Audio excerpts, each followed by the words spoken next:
Women's Empowerment Wednesday, brought to you by We Can Build a Better Hood. My name is Kimberly Wilkins. I'm your host. I'm senior well, business resilience professional and music producer. And today our special guest speaker is Teresa Tarpley. I pronounced it right. I know. I just asked you, and I don't. And Yes, you did. starting it off on the right foot, I guess. So Teresa is an evangelist and author of 6 books, stage play executive producer, and actress and motivational speaker. So welcome, Teresa. Thank you for being on the show. Tell us a little Thank bit you for about the yourself invite. and how can we get you? Yes, I'm Teresa Tarpley. I'm from Fort Worth, Texas. Born and raised here all my life. I'm an actress, producer, author, well, executive producer, author, and I also do stand-up comedy shows as well. I'm a comedian as well. Okay. Um, I'm a certified nurse's assistant, and I like to help people that are struggling and going through similar things that I've been through. Okay. Is there anything you don't do? That was amazing. Never Anything I heard that on don't the show. Anything I don't do is judge people for what the negative that they got going on. That's right. That's right. Who are we to judge, right? Amen to that. So tell me where you come from and what kind of challenges, if any, that you faced, on your road to success. I've been through a lot. I came from the streets. My first book, a lot of people ask me everything that I have going on. Why am I working? Why am I doing this? Why am I doing that? And I'm writing books and acting and everything. My job that I work at is Nineveh. When God told Jonah to go to Nineveh and prophesy, I'm at Nineveh prophesying. My first book, Heartbroken, Now Healed and Delivered, it's about me, how my mom and dad treated me. I was a young girl, suffered from depression. My brother got murdered behind weed papers and he died on my job. And my mom caused division between me and my brother that's living now. My mom went through domestic violence. I've been gang raped, bullied, hit by a car, locked in the trunk of a car, suicide levels admitted out of my job. Oh, And wow. yes, I used to be on crack cocaine. And I had a baby on my job born addicted to crack cocaine. I smoked crack with other children and was admitted at my job. And now, September 19th, I've been clean from crack 29 years. God bless. So, yes, and God sent me back to where I was, to where He can let His light shine through me to to let other people see if He brought me out, He can bring them out too. That is beautiful. That is beautiful. So your purpose, all your struggles and challenges and everything that you faced, that brings you purpose to us. So everything happened for a reason, I guess, as horrible as it may seem, horrible as it was. Yeah, We get the best. We get the best out of you. That's amazing. thank you. That's amazing. So, like, what's your advice to for women that are struggling or feel unworthy or maybe going through the same thing, maybe helpless or hopeless, and trying to fight that addiction?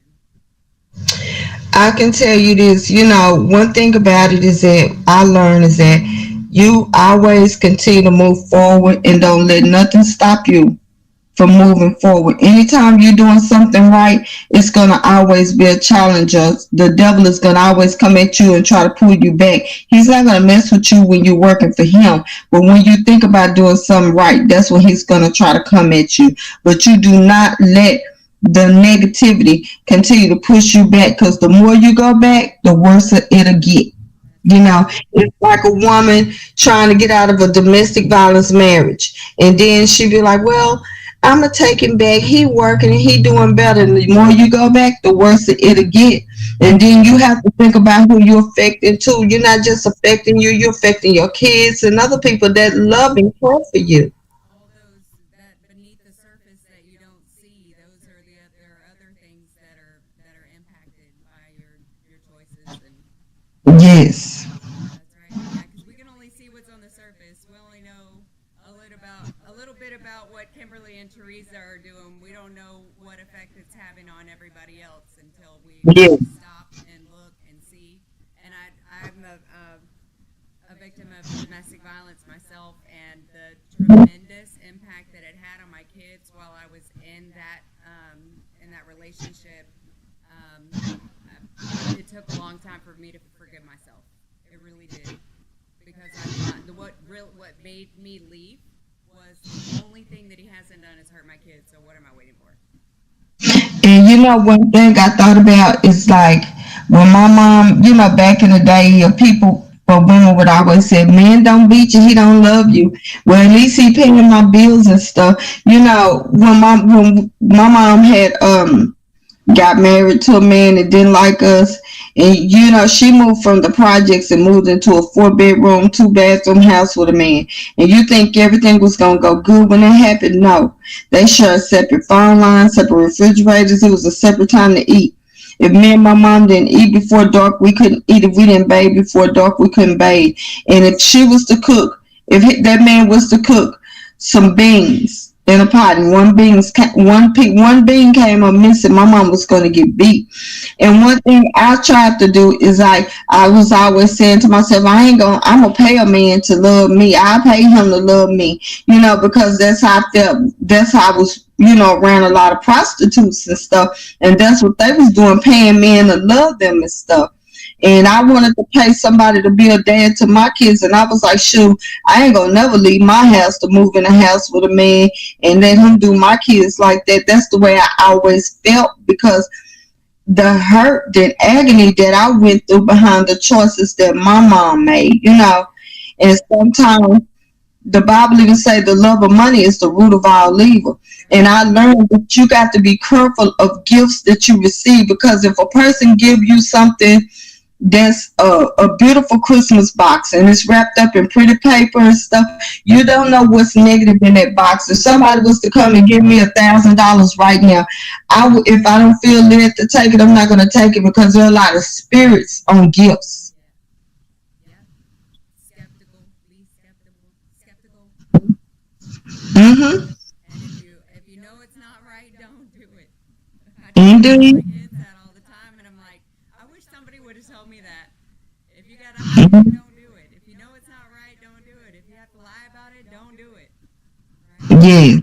Yes. So, what about for our young up and coming sisters? Like, what advice do you have as far as taking that turn and making your doing better for yourself? What did it take?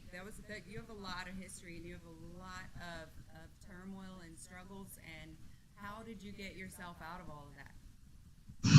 Well, what I did was, when I got off the drugs and stuff, one thing I thank God for is that when I had my baby born addicted to drugs, God allowed CPS to get into my life.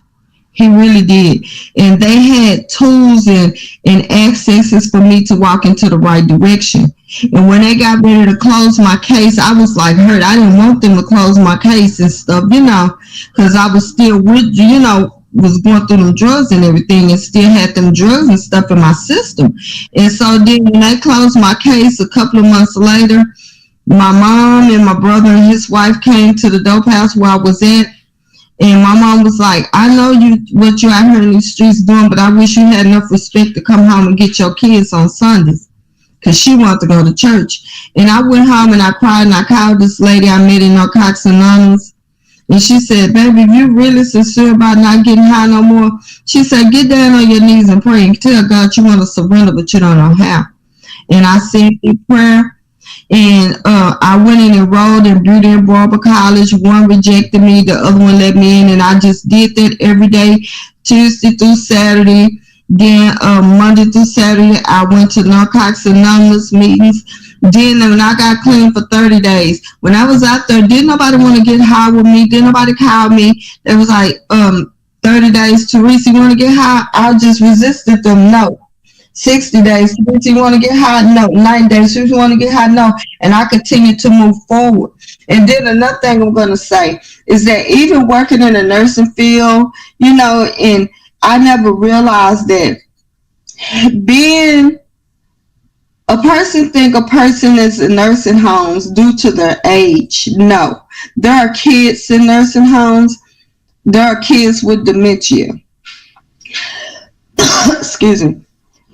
Dementia is brain poisoning. Some people get it from drugs. Some people get it from depression. Some people get it from whatever they took from committing suicide. And I encourage people, when you feel down and depressed, you find something that's positive that can put your mind on. Put your mind on some positive. Even if you have to get a crossword puzzle book, even if you have to go walking and take off exercising, or listening to music, or just ride around, you find something that's positive. You always find positive over the negative. Yeah, and that's like a developmental psychology tactic, Mm-hmm. really, because it's a distraction, right? Mm-hmm. You find a distraction and another way to another portal for your to keep your mind off of Mm-hmm. everything, right? Mm-hmm. So Yeah. so tell me how you met Abdul Chappelle, the founder of We Can Build a Better Hood. You know what?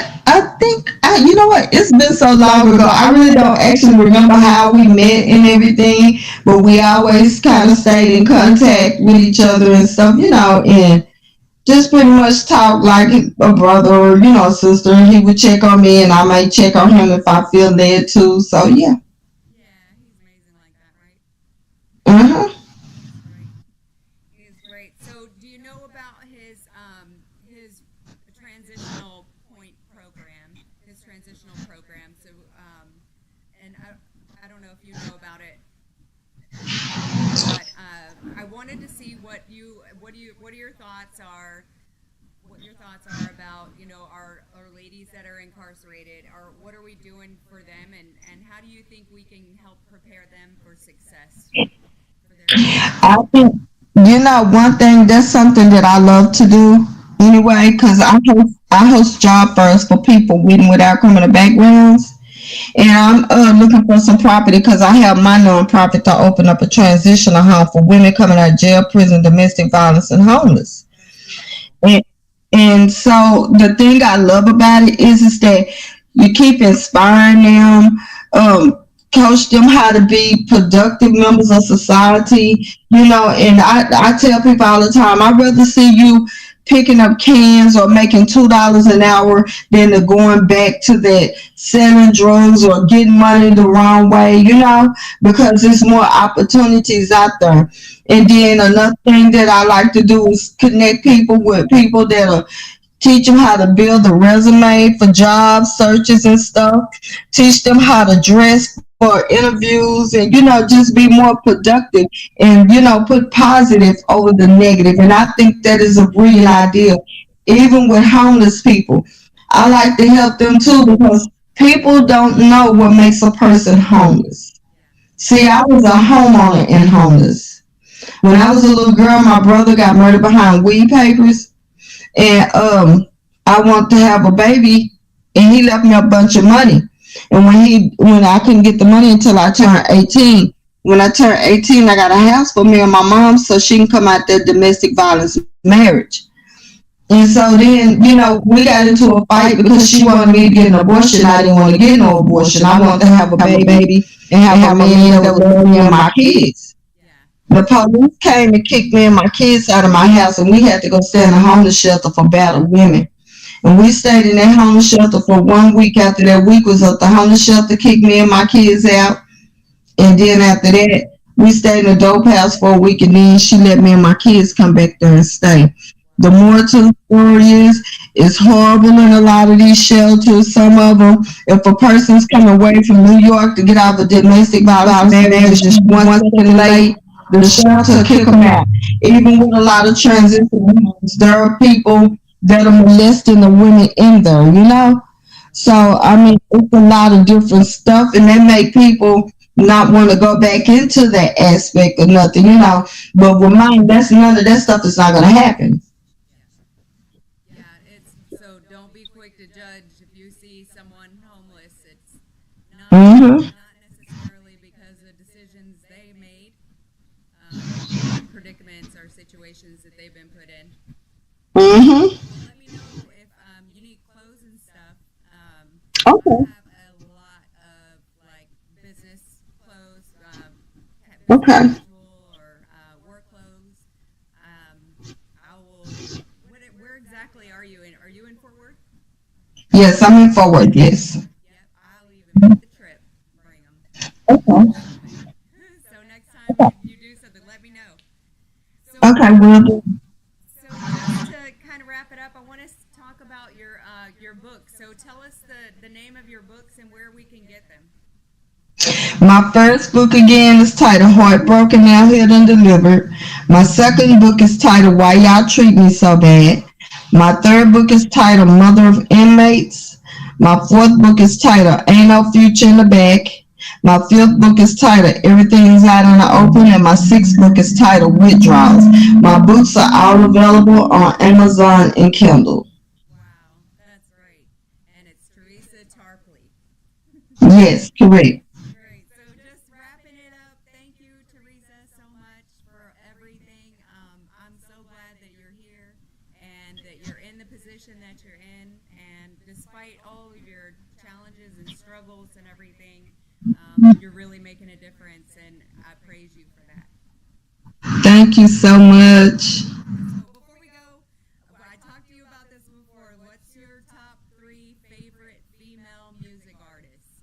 Did you think of any? I like Deborah Cox because she sang that song "It's a Stranger in My House." Yes.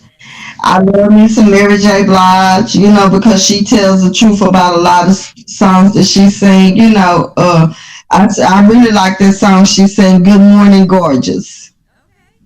I'll have to Yeah, listen to that. I haven't heard her. yeah. I've listened to her for a long time. I love Mary J. Blige. Mhm. Look, and it's some more. It's too many. I know. I know. I've got about 15 that I can name in my top three. Okay. Well, thank you Yeah, again, Teresa, and thank you thank everybody you. for watching. Sorry, did I talk over you? No. Okay. Well, thank you everyone for watching. Stay tuned. We've got Women's Empowerment Yoga at the Botanical Gardens in Fort Worth every Saturday. Women's Empowerment curriculum and courses coming up. And stay tuned for the next Women's Empowerment Wednesday brought to you by We Can Build a Better Hood. And God bless. God bless you. You're welcome.